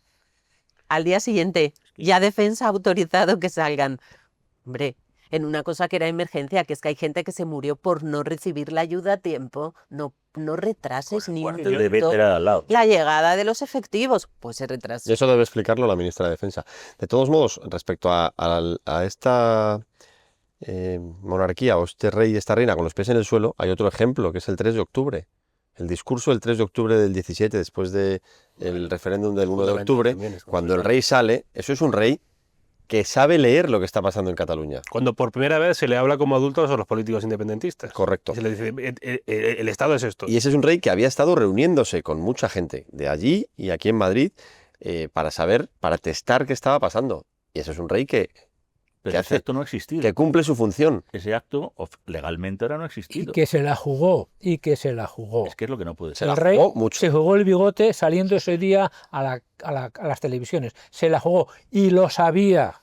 Y ha pagado un precio, por cierto, Sí. por ese gesto de defender que España es una nada más y que nadie puede romperla por su cuenta ilegalmente. Entre unos sí. Ha pagado un precio, uno en el País Vasco, otros en Cataluña.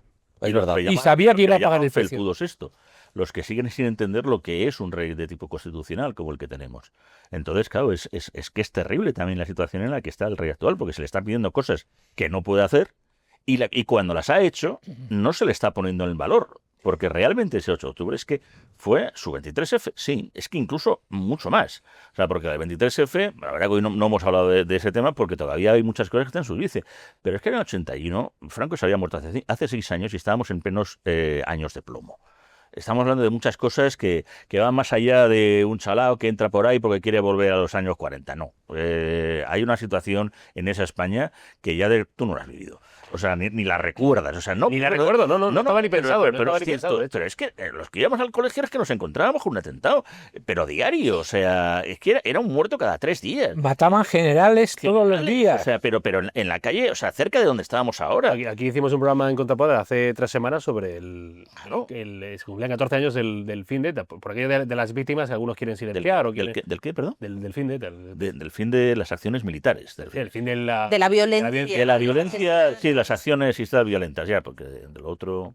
Me Han contaron, resucitado, lo contaban. El otro no- contaban no- cómo se ha No resucitado. habráis otro debate. No, pero es que es verdad, es que muy bien lo que ha dicho Juan, es que lo que hace el rey Felipe VI, yo creo que incluso supera lo del 81, aunque el 81 es muy aparatoso. sí, porque Pero- es vestido de militar, es un golpe de Estado, tanques en Valencia. Hombre, este golpe de Estado es que es a cámara lenta. Exacto. Entonces es muchísimo más difícil pues frenar estos golpes de Estado, que un día te declares la independencia aunque luego la anulas, otro día la amnistía, otro día es muy difícil. Para ir cerrando, el rey Juan Carlos, el rey mal llamado emérito, es cierto que es mal llamado emérito, Mal pero llamado. ya sabes cómo es la prensa. Que Y le enfada que le llamen emérito, por cierto. Le enfada mucho. Y con razón. Por razón. está mal llamado, pero que la prensa, por entenderlo todos, el rey. Federico a hacer la broma del tomate y ya todo el mundo la ha cogido. El rey emérito, bueno, pues el rey emérito, que tiene 87 años, si mal no recuerdo, cumple 88 en enero, el 5 Sí. de enero. 5 de enero. Es del 36. Del 26. Por supuesto, pues le deseamos, como a todo el mundo, pues larga vida, pero inevitablemente también hay una cuestión que para ir cerrando quiero tratar con vosotros, que es el asunto del entierro del rey, del funeral de Estado, entiendo, del rey Juan Carlos. Hombre, sí, En el claro. momento que llegue, dentro de 5, 10, cuando tenga que llegar, cuando sea así la vida, ¿cómo será? ¿Cómo será recibido ahí? Y si es un gran escándalo que el rey Juan Carlos falleciera en Abu Dhabi y no en territorio español. Mira, ¿Cómo lo veis? cuando se sospechó que él tenía un cáncer de pulmón, que luego se le operó, y en la misma operación se vio que no era un cáncer de pulmón, que era un quiste benigno y tal, ahí, antes de esa operación, él mismo firmó un real decreto con las honras fúnebres que debía de recibir el rey si moría. Y entonces ahí viene escrito cómo tiene que ser esas honras fúnebres ante la muerte del rey o de otro miembro de la familia real. Son honores de rey y los tienen que desarrollar entre el gobierno y la casa del rey. Él tiene derecho a honores de jefe de Estado, ahora mismo. Exacto. Él no está inhabilitado, Inhabilitado. él no está condenado, él está en plenitud de sus derechos. Tiene derecho a esos honores. Otra cosa es lo que hará el gobierno, que es otra cosa distinta. Bueno, yo entiendo, a mí me parece que el rey es muy difícil que vuelva a residir oficialmente en España, pero me entristecería mucho que el rey, el día que llegue lo que en el franquismo se llamaba el hecho biológico, no muera en España. Y en cualquier caso, si no muriera en España, habría que traerlo rápido Como y se trajo Alfonso XIII en todos los casa. honores, Sí. un funeral de Estado al máximo nivel. Y Yo creo que nadie quiere que muera fuera de España. Yo creo que no. Yo creo que Eso nadie. sería muy triste para la historia de España. Una vez más, un rey muriendo fuera de España. El último rey Borbón que murió en España, que fue Alfonso XII. No, Isabel II, ¿no? 12. No, Alfonso XII murió en el Pardo, ¿no? porque Sí, Isabel sí, II muere también en París. Isabel II muere en Es- París, es Alfonso Alfonso XIII muere en Alfonso Roma. XIII. Alfonso XIII en Roma, sí. Es Alfonso XII. Se ha contado que... Hombre, don Juan, Bueno, pero don Juan, pero claro. es verdad no que fue- como recibe honores de rey, Sí, bueno, sí. pues en realidad el último honores fúnebres a un rey son los de don Juan. Eso es verdad. Pero el Se ha último rey que contado muere de verdad es que hay Alfonso un acuerdo, se ha contado, entre don Felipe y su padre, según el cual, si don Juan Carlos se pone enfermo de gravedad, lo traen a España. Eso es. Y creo que es verdad. Sí. XII. Bueno, Tiene toda la Toda la lógica. razón que el rey muera en España. Claro. Muera en Yo Abu creo Dhabi. que debiera de venir a España, si no hay ninguna cosita tal que haga, pero es que ya luego nos lleva también otra vez al tema de el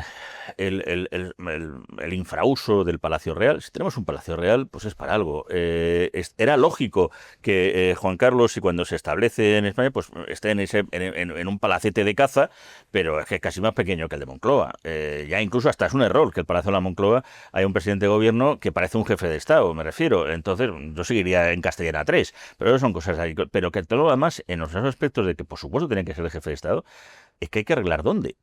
Porque como se empeñó también Juan Carlos, porque él no tenía que ser Juan Carlos primero, tenía que ser Juan III, porque lo de Juan Carlos es un invento que hace para no pegarse con su padre. O sea, Juan Carlos tiene más nombres. O sea, lo de Juan Carlos I además es una rara avis. Él tenía que ser, ya era el golpe final para matar a su padre, ya nominándose como Juan III, que es lo que tenía que ser el conde de Barcelona, que guarda un título regio. Claro, ahora mismo en el pudridero está Juan III y su madre la Mercedes. Y además ya está puesto sobre la prelápida, o sea, en los dos cofres, que son los últimos. Explica esto para la gente que no sepa, explica lo del pudridero y tal rápidamente. Bueno, rápidamente. Bueno, en el Panteón de Reyes de San Lorenzo del Escorial, pues están ahí todos los cofres. Bueno, todos no, porque hay algunos reyes que no está. Felipe V, por ejemplo, pues está en la Granja, y Fernando VI, pues está en las Salesas en Madrid. Con lo cual, tampoco sería una normalidad que ciertos reyes estuvieran fuera. Pero es que el propio don Juan, él establece pues ir ser enterrado, y además lo compró en el monasterio de Poblet, que es la sede de los reyes de Aragón. Él es el conde de Barcelona y, por tanto, tiene que estar ahí. Don Juan Carlos eso olía, y entonces lo acaba llevando en un lugar previo que tienen que pasar durante un tiempo. Realmente ya ha pasado más tiempo, se dice el pudridero, para que no hubieran tiempos, pues se le ponía cal, porque luego se hace todo, realmente es un cofre donde están los restos, y entonces luego pasan a esa cripta real del monasterio de San Lorenzo del Escorial, donde ya nada más hay sitio para dos. Realmente sería, aparte de que hay un proyecto para hacer otra cripta parecida como la que está, que esa, pues ya digo, fue de época de Felipe IV, pero sería muy cara, pero hay sistemas muy fáciles. Primero, los dos reyes que son los que inician ese tema, tanto Felipe II como la razón de aquel, que es Carlos, se le podían poner en los altares, así en dos lados. Esto además lo escribiera un espía mayor precisamente en ABC, con lo cual ya tendríamos ya para dos generaciones más. Incluso a Fernando VII lo llevaba también yo a Aranjuez, que al fin y al cabo es el que es donde él se proclama casi, por decirlo así, rey. Pero tienes todavía esa posibilidad de que efectivamente don Juan no le puedes poner como Juan III, y como está puesto, porque ya te digo que ahora si alguien va a San Lorenzo del Escorial, pues bajará y verá que justo en la entrada, cuando entran, pues es donde están estos dos, y está poco cincelado. Eso se puede cambiar en cualquier momento dado, y pone eso, Johannes Tertius Comis Barcino, o sea, Juan III, conde de Barcelona. Pero es que hay un problema, es que nuestra monarquía es una monarquía que se proclama ante las Cortes. Si un rey, y eso, insisto, nos viene, pues eso, desde hace muchísimos años, Entonces, no se porque entonces ya es dar una patada a la propia monarquía. O sea, no debería ser. No debería No estar ahí. debería, o sea, porque además ya el propio don Juan ya dejó dicho dónde quería estar. O sea, entonces, no la líes más. Pero en caso de que esté, habría espacio entonces. No habría, no, por eso digo que... Eso don Juan Carlos lo cuenta en el libro también. Don Juan Carlos cuenta qué será de mí cuando me muera. Dice, porque ya no hay sitio en el espacio, que hay escorial. Es posibilidades, verdad que creo. fue su voluntad que sus padres estuvieran en las 2 últimas plazas que quedan en el Panteón de Reyes. Pero es que eso no También puede es verdad que ha habido otros proyectos en Patrimonio Nacional para hacer un panteón moderno. O sea, digamos, hasta los reyes de don Juan y doña María y luego los de la nueva monarquía, la de ser. la ¿Cómo moderno? restauración. ¿Qué tiene usted para contra allá. San Lorenzo del Escorial? ¿Vamos a tener aquí palabras? ¿O? Perdón. ¿Cómo que no es moderno San Lorenzo del Escorial? San Lorenzo del Escorial es eterno. Es maravilloso Pues ya y está, o perfecto, sea, pero que hacer 2 panteones, debate arquitectónico uno aquí, ahora, de las arquitectónico. dinastías anteriores y otros de las de la nueva restauración de la monarquía, por marcar un límite, ¿no? Sobre todo porque es que coinciden los espacios con los que hay. Y entonces hacer un nuevo mausoleo ya más moderno, pero de todas formas, como hay tanto tiempo por delante, pues no es un tema para preocuparnos. Bueno, no hay porque tanto, no hay el tanto. día que don Juan Carlos fallezca, todavía pasará 25 años en el pudridero. Por lo tanto, el actual rey y su hija disponen de Pero esto casi es como 3 lo de la décadas Constitución para con lo de decidir qué la hacer, ¿no? sucesión, con el tema de la preferencia del varón. Tenemos tiempo, pero llevamos 50 años con la broma. O sea, digo yo que habrá que ponerse con ello. Porque los partidos no quieren. No quieren, Esa claro. reforma se puede hacer mañana mismo. Tienen que Mañana. ponerse de acuerdo los dos grandes partidos. Ya está. Si no se ponen de acuerdo, no habrá reforma de la Constitución. Claro. Eso es así de sencillo. No quieren los partidos reformar la Constitución. Ya está. Bueno, no sé si reconciliación o reivindicación o algo, pero creo que ha sido una charla fantástica entre los cuatro para hablar sobre el legado del rey Juan Carlos, sobre lo que conocemos del libro que se va a publicar el 3 de diciembre, si mal no recuerdo, en España, que ya se ha publicado en Francia, una estrategia un tanto rara, la verdad. Yo lo hubiera publicado antes en España, ¿no? Pero bueno, yo no soy de la editorial, con lo cual... Francia siempre es el enemigo secular de España, será por algo. Esto tiene que tener... Precisamente se ha intentado separar del 22 de noviembre. Hacerlo después para que empañara menos los actos Está pensado. institucionales. Sale más tarde para no hacer daño a una celebración que es importante. Pero ya igualmente se está comentando el libro. No, sí, bueno, no lo sé. Juan Fernández Miranda, gracias por venir, Juan. Un placer, muchas gracias. Pepe Apezarena, gracias por venir. Un placer, grande. Un placer de tenerte. Almudena Martínez Fornes, gracias por venir. Gracias a ti. Un placer, tenemos en el debate. Y el espía mayor de... Es la mayor que se ha quedado con ganas de decir que, por cierto, a los que digan que al rey Juan Carlos, a Felipe VI, se le ha votado, no se le ha votado nunca, se le votó el 15 de diciembre del año 76, con la 8ª ley fundamental, la ley de la reforma política, que yo creo que hubiera sido realmente el punto fundamental. Ese es el momento dado que hay que conmemorar, porque la gente olvida por completo, nos vamos ya al 78, pero el 78 es imposible. Vamos a ver 76. quién gobierna en España cuando se cumplan 50 años del 76, o sea, en diciembre del Dentro de un año. 26. Y ahí es ¿Y una- qué planes tiene? Porque eso es un día grande también para celebrar. Si hay muchos, la transición está llena de grandes hitos. Carlos, muchísimas gracias. Javier Santa Marta del Pozo, gracias y gracias por venir con pañuelo. Me ha gustado lo del pañuelo. Pañuelo rojo siempre, porque es el color de España. Está muy bueno. ¿Y de Navarra? Y de Navarra, Yo claro. debería tener pañuelo, pero no me dejan a mí ponerme. Voy a ponerme. Un día me probaré pañuelo. También pensé en corbata. Lo que pasa es que me ahoga a mí el tema de corbata. El tema de corbatín lo. No, eso es simplemente el truco de saberte poner la camisa de tu talla, no es otra cosa. Gracias a todos. Ha estado con nosotros Iván Valencia ahí en los mandos. Gracias, como digo, por su atención. Próximo domingo, una nueva edición de Contrapoder. Hasta entonces, pásenlo bien. Adiós.